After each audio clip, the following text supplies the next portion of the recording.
Bonjour, bonjour, j'espère que vous allez bien. On se retrouve aujourd'hui pour que je vous montre les différentes étapes de la conception de ma page. Alors, cette page est avec des éléments de la collection que je vous ai montré dans mon dernier haul, c'est-à-dire la collection intemporelle ou Un temps pour elle des ateliers de Karine. Voilà, je suppose que vous connaissez cette marque qui fait de très très belles collections. Et là, j'avais vraiment envie d'utiliser des éléments que je venais d'acheter. Je me suis dit, je ne vais pas les mettre dans un placard, je vais directement les sortir et directement faire une création avec, notamment avec un des tampons qui m'a complètement fait craquer et que je voulais tester le plus vite possible. Alors, je vous préviens, je ne me suis pas filmée en train de tout faire. Je vous montre en tout cas les étapes parce que ça, je pense que vous aimez quand même avoir une partie tuto. Mais c'est pas toujours facile justement de créer, en tout cas avec une caméra qui est entre moi et ma création. Bon, en tout cas, c'est quelque chose que je ressens pour l'instant. Donc, j'avais pas envie de juste vous montrer la fin et regarder ma page comme je fais parfois. J'avais quand même envie de vous expliquer le processus créatif. J'espère que cette vidéo vous plaira. J'ai choisi de travailler sur une page 20-20. J'aime travailler sur les petits supports. Je suis une fan d'ATC. Si vous me suivez sur ma chaîne, vous le savez. Et c'est le support que j'aime bien pour l'instant pour travailler avec une photo unique. Alors, j'utilise quel papier? J'utilise du papier aquarelle. Le papier aquarelle que je préfère, c'est le XL Aquarelle de chez Canson. C'est du 300 grammes et je le trouve vraiment superbe. Ce que j'aime bien justement, c'est qu'il a un côté comme ça structuré d'un côté et de l'autre plane. Et donc voilà, je l'aime beaucoup. Ça permet de choisir sur quel côté on veut travailler. Alors, je voulais également vous montrer la photo que j'ai choisi de scraper aujourd'hui. J'ai décidé de scraper une photo de moi. Voilà, j'avais développé la dernière fois plusieurs photos, notamment en format comme ça, Polaroid. Je trouve que voilà, ça donne un résultat un petit peu original, c'est-à-dire que les dernières fois, j'avais simplement développé mes photos avec ma Canon Selfie. Et ici, je me suis dit que j'allais tester chez le photographe l'impression en Polaroid. Il y avait différents formats. Donc voilà, je savais que ça allait peut-être être une question que vous alliez me poser, c'est comment avoir ce format-là. Simplement, où vous décidez de développer vos photos. Moi, j'ai pas vraiment un site en particulier. J'ai déjà fait plusieurs sites différents et en tout cas, j'ai déjà vu souvent ce format qui est proposé. Donc voilà, n'hésitez pas à tester si jamais ça peut vous amuser. Alors, vous avez donc le format de la page du 20-20, vous avez le choix de ma photo. Maintenant, je vais vous amener vers ma presse à tampons pour vous montrer la première étape qui est justement l'utilisation du cachet coup de cœur. Un gros coup de cœur, ce cachet feuille en détail de la collection des ateliers de Karine. J'ai utilisé ma presse à tampons et oui, vous me voyez par terre parce que je suis toujours plus à l'aise pour tamponner par terre. Voilà, c'est une habitude. Je dis pas que je le fais à chaque fois, mais quand j'ai l'occasion, pourquoi pas. Donc voilà, j'ai mis le grand tampon là parce que c'est vrai que sur la plupart de mes blocs acryliques, il ne rentrerait pas. En plus, ça permet de repasser plusieurs fois si jamais on n'est pas content du résultat. Alors voilà, j'ai tamponné sur du papier beige et j'ai utilisé de la Versafine claire et c'est la couleur gland ou acorn en anglais. Vous avez vu ma première étape qui était de tamponner ce magnifique tampon. Pour une fois, je n'ai pas fait en noir, j'ai utilisé donc une couleur différente, cette couleur-ci, et c'est encore cette couleur-ci que je vais utiliser sur un petit mousse. Et regardez ce que ça donne. Ce que j'ai fait simplement, c'est que j'ai mis de l'encre et puis je suis venue ici faire tout le tour. Alors, ce qui est important aussi, c'est que quand j'ai découpé ici, j'ai laissé un petit espace tout autour. Vous voyez, j'ai pas coupé tout près du tamponnage. J'ai quand même laissé quelques millimètres, pas beaucoup, mais j'y tenais pour que ça fasse comme un petit cadre. Et pour que ça puisse ressortir de ma page, je suis passée avec un cut and dry tout le long. Donc maintenant, j'ai ceci qui va aller sur ma page. J'ai également ma photo qui va venir se positionner quelque part. Étape suivante, j'ai envie de me faire un fond. Pour ça, je vous ai dit que j'utilisais donc du papier aquarelle parce que je veux utiliser des Distress Oxide. Alors, j'ai sélectionné 3 Distress Oxide qui me semblaient aller dans le thème et qui pouvaient donc se coordonner les unes avec les autres. Alors, j'ai choisi, alors attendez que je les rassemble, J'ai choisi la Vintage Photo. Je vous la mets ici. J'ai choisi la Walnut Stain. Et j'ai choisi également, pour avoir quand même des touches de plus claires, cette couleur-là. Donc voilà les trois couleurs. Alors généralement, pour une page comme ça, ou en tout cas dans ce cas-ci, je vais commencer par cette couleur un petit peu plus foncée. Je vais passer après avec celle-ci. Et pour terminer, je mettrai des petites touches de celle-là. Quelle technique est-ce que je vais utiliser? Simplement un sachet plastique, que ce soit par exemple un emballage de tampons, que ce soit un sachet plastique qui emballe normalement les cartes de scrap, peu importe le sachet plastique. Je vais y mettre de l'encre dessus. Je vais y mettre un petit peu d'eau avec un spray et ça va me permettre comme ça de décider où je vais mettre mes taches, où je vais faire mes zones d'aquarelle. L'avantage d'avoir fait comme première étape ce tamponnage, donc je rappelle, tamponnage, on découpe, on laisse un petit millimètre, on vient avec un cut and dry, fait tout le tour, ça c'est la première étape. La deuxième étape, on va dire que c'est de faire le fond. Le fond avec les trois couleurs de Distress dont on a parlé. Moi, ce que j'aimerais bien, c'est faire quelque chose qui traverse ici. Donc, je ne vais pas mettre de l'encre partout. C'est pour ça que d'avoir fait ça comme première étape, ça permet de voir où il ne faut pas mettre d'encre. Et donc, je vais concentrer les taches, l'effet aquarelle de ce côté-là et de ce côté-là de la page. Et voilà, ça permettra d'en garder au fur et à mesure. Je rajoute une première couleur, une deuxième. Et puis, à un moment, il faut quand même s'arrêter. Il ne faut pas mettre trop de couleurs, hein. Alors, je vous l'ai dit, je vais commencer avec des taches comme ceci. Je vais poursuivre avec les Vintage Photos et je vais continuer avec celle-ci. Je ne vais pas vous montrer toutes les étapes parce que ça prendrait beaucoup de temps. Et puis, je vous avoue que parfois la caméra, puisque vous êtes vraiment entre moi et ma création, ça me déconcentre que vous soyez là. Oui. Je n'arrive pas à me concentrer de la même façon sur ce que j'ai envie de faire. Mais ce que je vais vous montrer par contre, c'est le résultat final. Et également, je vais faire en parallèle une feuille où je vais faire les mêmes tâches. Pourquoi je vais faire cette feuille en parallèle? Parce que j'aimerais bien y découper des choses par après. Donc vous allez voir, si vous ne savez pas encore comment faire ces tâches, je vais vous montrer comment faire, mais vous n'aurez pas toute la construction de la page. Voilà mon étape 2 terminée. Donc j'ai superposé les différentes couleurs. Alors là, il y a une petite tache d'eau, mais j'ai pas trop fait attention parce que je sais très bien que ceci va venir cacher ma tâche. Je suis assez contente du résultat. En tout cas, c'était l'idée que j'en avais dans ma tête. Après, chaque page, c'est une question de goût. Mais en tout cas, voilà, la superposition des trois couleurs me va très bien. Les effets dépendent de la quantité d'eau que vous mettez. Et bien entendu, moi, je vous conseille de sécher. Donc le Heat Gun, alors attendez, il n'est pas très loin. Le Heat Gun, moi j'ai celui-ci de chez Timols. Est très utile puisqu'il permet de sécher entre chaque couleur. Je pense que c'est important parce que si vous ne le faites pas, les couleurs vont se mélanger. Alors, c'est quoi le principe pour faire des taches? Je vais vous montrer ça tout de suite. Vous prenez un sachet plastique, vous venez mettre de l'encre dessus, donc simplement comme ceci, hein, vous tapotez. Ensuite, vous venez prendre un spray d'eau. Alors, j'aime beaucoup ce grand spray d'eau, mais j'ai peur qu'il fasse des trop grosses gouttes. Donc, ce que je fais, c'est que je prends un plus petit, voilà, un comme ceci, et je viens mettre, vous voyez, de l'eau comme ceci, et ça me permet d'avoir des petites gouttes. Alors, tout à l'heure, je vous ai expliqué que je faisais un papier en parallèle. Donc voilà, c'est ce papier-là. Alors, c'est pas du papier aquarelle par contre ici, hein. Il est un petit peu moins, je pense que c'est du 215 grammes. Ça sera suffisant pour faire mes découpes. Et puis, quand c'est pour faire des découpes justement à la Big Shot, je préfère que le papier soit pas trop épais parce que sinon c'est quand même beaucoup plus difficile. Et voilà, j'ai déjà fait deux couleurs là-dessus. Donc, j'ai déjà fait, je vous les remontre encore une fois. Donc, Distress Oxide, j'ai commencé par ceci. J'en ai mis un petit peu partout. Puis, je suis passée ici avec la Vintage Photo. Et à certains endroits, j'ai déjà mis un peu ceci, mais pas encore assez. Donc, je vais continuer avec vous. Ce que je voulais vous dire aussi, c'est qu'à certains endroits, vous voyez comme ici, je vais vous montrer, j'ai mis beaucoup plus d'eau. C'est fait exprès. J'aime peut-être ça un peu moins sur une page, mais ici, c'est pour découper.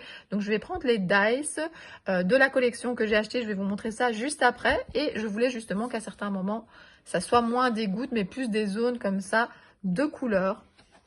Alors, je vais vous montrer. J'ai mon sachet plastique et je viens déposer aux endroits où je veux faire des taches, où je veux mettre de la couleur. C'est simplement ça la technique. Et comme je vous ai expliqué, ce qui est très important, c'est qu'on prend son heat gun avant de passer à une autre couleur et peut-être même avant de continuer avec la même couleur pour déjà voir ce que ça fait. On sèche. Bon là, je ne vais pas le faire jusqu'au bout parce que je ne veux pas vous faire perdre du temps. Mais en tout cas, c'est ce qui va me permettre d'avoir comme ça une page remplie de tâches. Donc je répète, dans ce cas-ci, j'ai pris 3 couleurs. Pour une fois, c'est vrai que parfois je commence par la plus claire et je vais vers la plus foncée. Cette fois-ci, j'ai fait le contraire. J'ai commencé par la plus foncée et j'ai été vers la plus claire. Et là, par exemple, je vais continuer. Vous voyez, j'ai encore mon sachet plastique. Hein, jusqu'au moment où il me reste de la couleur, je continue. Et donc, je viens tapoter. Vous voyez, regardez, je vais vous montrer d'un petit peu plus près. Et ça me permet donc de venir comme ça à rajouter des taches ou des zones de couleur. Et je vous rappelle que cette feuille-là, donc celle-ci, c'est vraiment celle qui va me servir de fond. Regardez, je vous montre les zones d'un petit peu plus près. Hein. Ça, j'aurais pu directement... Vous savez, quand vous avez ça, vous prenez un sopalin et vous venez... Et puis, mais moi, je savais que ça allait être caché, donc je ne l'ai pas enlevé directement. Et donc voilà, et puis je vais terminer cette grande feuille là et nous allons faire des découpes dedans. La découpe des dice, elle est vraiment magnifique, hein. Je vous l'ai montré dans le haul justement sur cette collection là. Ils sont tout fins, ils sont tout beaux. Je vais vous montrer ce que ça donne. Je vais faire des découpes là-dedans. Je vais faire des découpes également dans la même couleur de papier que celle où j'ai fait le tamponnage. Donc je vais faire également dans du papier comme ça un petit peu beige.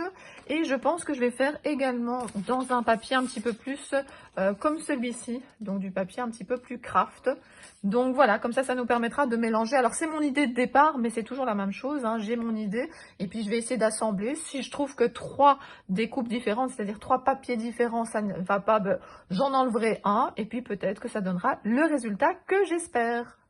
J'ai continué avec mon sachet plastique ainsi que cette couleur-là et de l'eau. Je voulais quand même qu'il y ait des zones assez colorées. Alors j'ai laissé du blanc hein, parce que je trouvais que c'était important, mais si je laissais trop de blanc, étant donné que la découpe est assez fine, j'avais peur que voilà, on ne voit pas assez les couleurs. Donc j'ai préféré continuer à remplir la page. Donc vous voyez, il y a quand même pas mal de couleurs. Et donc voilà, tandis que sur ma page, je vous le remontre, j'ai peut-être mis un petit peu moins d'eau et j'ai peut-être plus essayé qu'il ait l'effet goutte. Hein. C'est juste une question de mettre plus ou moins d'eau. Je vais encore vous le montrer une fois. Je sais que peut-être que certaines vont être déçues de ne pas avoir vu toute la page en entier, c'est-à-dire la conceptualisation de la page. Mais voilà, c'est un choix de ma part. J'avais envie de me concentrer dessus. Alors, regardez, vous voyez, je mets ceci.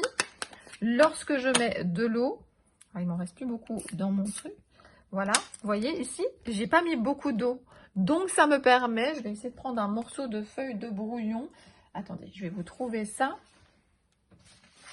Voilà, j'ai pris un morceau de feuille ici. Lorsque je viens tapoter, vous voyez, j'ai cet effet goutte. Vous voyez, hop, voilà. Tandis que si je mets plus d'eau, forcément, lorsque je vais tapoter, j'aurai un effet comme ça un petit peu plus mouillé, puisqu'il n'y a pas d'autre mot. Et si jamais vous trouvez qu'il y en a vraiment trop, ce que vous faites, c'est que vous prenez un sopalin, un Scottex, et vous venez comme ça un petit peu éponger. L'effet que vous aurez sera aussi très différent, je vous l'ai déjà expliqué, si vous avez un papier aquarelle ou un papier plutôt 200 grammes. Moins de 200 grammes, j'essaierai pas de travailler avec de l'eau. Je pense que le résultat sera pas terrible du tout. Si vous avez vu mon dernier haul, vous avez vu que j'ai craqué pour ces dice qui s'appellent Joli Graminé. J'ai utilisé le fond qu'on a fait tout à l'heure pour faire quelques découpes.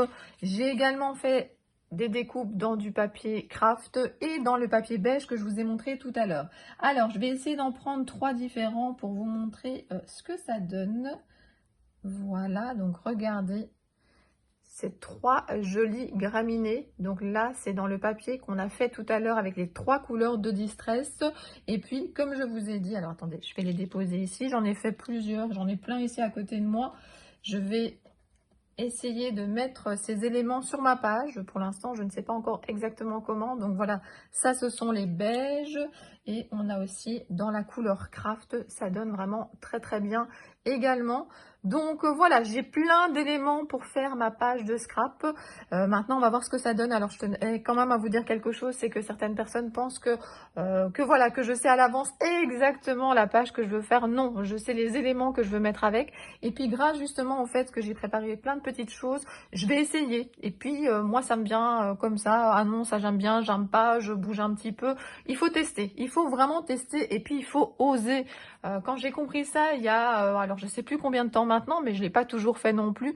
Osez en scrap, testez. Ne vous dites pas non, ça va pas aller, ça va pas être joli. Peut-être, mais alors essayez et puis vous verrez bien si ça vous plaît ou pas. Et puis de toute façon, c'est une question de goût. Ça peut vous plaire à vous et pas à d'autres personnes. Le plus important, c'est votre page, c'est que ça vous plaise à vous. Faites-vous plaisir. Nous allons faire le point de où j'en suis dans la page. L'étape numéro 1, c'était ceci. L'étape numéro 2, c'était de faire le fond de la page. Donc, je peux déjà mettre l'étape numéro 1 sur l'étape numéro 2. Alors, peut-être que ça va un petit peu bouger, mais en tout cas, ça va être plus ou moins comme ceci. L'étape numéro 3, c'est que nous avons fait un fond. Et nous avons découpé également les graminées. Donc, vous voyez, j'ai des graminées ici sur le côté. L'étape suivante, c'est de voir qu'est-ce que je vais rajouter d'autre pour mettre en scène ma photo. Alors, qu'est-ce que j'ai sélectionné? J'ai sélectionné ceci. Alors, ce n'est pas un bout de page de la collection, c'est les petites cartes qu'on peut découper. Ce sont les petites cartes qui étaient... Donc, c'est une page 30-30. Voilà la référence où il y avait plein de petites cartes. Et j'ai pris une petite carte comme ça où il y avait justement ce motif-là. Qu'est-ce que j'ai fait aussi? Ben justement, de nouveau sur la même page, donc celle où il y avait les petites cartes comme ceci, il y avait toute une bande ici au-dessus de petits mots. Donc ce ne sont pas des petits mots qui sont des die cut, c'est un petit mot justement ici. Le positif attire le positif. J'adore cette phrase. Quand je l'ai vue, j'ai su directement que c'était la petite phrase que je voulais utiliser. Par contre, le petit bout de papier qui est juste en dessous, là, ça vient bien, pardon, de la collection de die cut des ateliers de Karine. Donc voilà, ça c'est quelque chose aussi que je veux utiliser. Je ne sais pas encore exactement dans quelle position, mais vous voyez, la page commence à prendre forme. Les graminées vont venir se rajouter. Je ne sais pas si je vais rajouter d'autres choses. Je vais un petit peu mettre à côté de moi tout ce que j'ai d'autre de la collection. J'ai pas envie de surcharger, c'est pas mon genre. Moi, j'aime bien quand même quelque chose de pas trop chargé, en tout cas pour les pages de scrap. Donc, je vais continuer à réfléchir et je vous montre ça tout de suite. Je vous ai dit que je regarderais ce que j'avais d'autre de la collection et qui pouvait peut-être être utilisé sur la page. Et là, je suis retombée sur le washi tape que j'ai acheté de la même collection. Je vous l'avais montré dans le haul. Et je me demande, alors c'est en réflexion, hein, je ne sais pas du tout si je vais maintenir cette idée ou pas, de mettre un bout de washi tape. Alors je pense que je vais l'arrêter au niveau ici de la carte, hein, parce que c'est vrai que ça ressemble finalement à une carte. Je pense que je vais l'arrêter également ici au niveau de l'étiquette. Par contre, j'ai essayé un petit peu plus bas, mais je voulais garder l'effet comme ça Polaroid et donc le côté blanc, un petit peu le bord ici en dessous.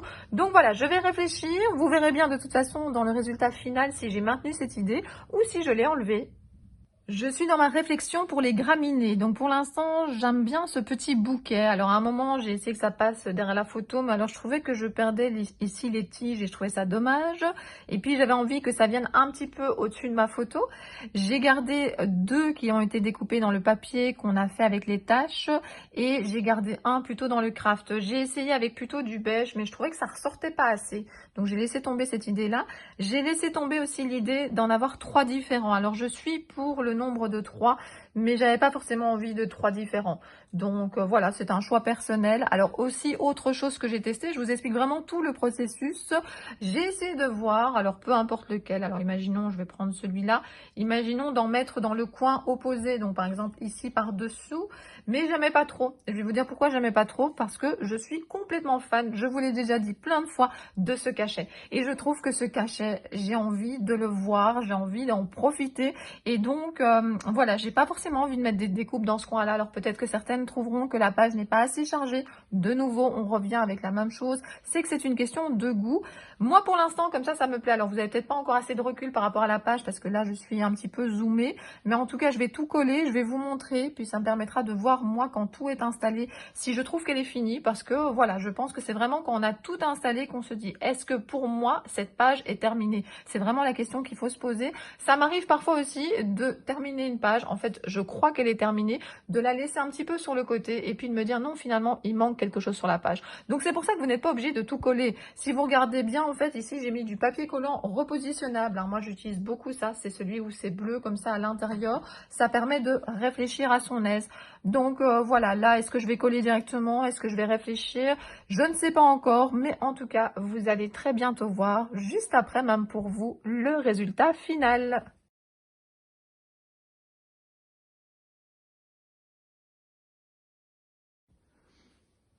On se retrouve pour le résultat final. Pour vous, c'est juste après.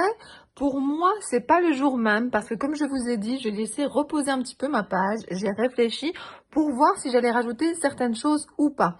J'ai finalement décidé de coller le washi tape un petit peu plus loin, donc pas jusqu'au bout de la page, mais je ne l'ai pas non plus arrêté au niveau de l'étiquette. J'ai longtemps réfléchi s'il manquait pas quelque chose ici au-dessus. Et puis je me suis dit, mais non, j'ai un gros coup de cœur pour ce tampon, il faut qu'on le voit. Donc je suis très contente de ne pas avoir rajouté trop de choses par-dessus ce tampon. J'ai même hésité à un moment à refaire des taches par-dessus pour justement qu'il y ait un rappel de ces taches-là ici sur ce papier-là. Mais non, je voulais de nouveau voir ce tampon. Donc voilà, c'est pas tout à fait comme je fais d'habitude, mes pages uniques, mais je suis contente. C'était mon objectif, c'était vraiment de mettre en valeur ce tampon. Et puis voilà, je suis très contente de ma page, pas trop chargée. En même temps, j'ai quand même mis un certain nombre d'éléments. Sans le washi, c'était un petit peu vide, mais regardez, je trouve que le washi, ça fait quand même quelque chose, hein. Comme il est un petit peu transparent en plus, on continue à voir mon Polaroid.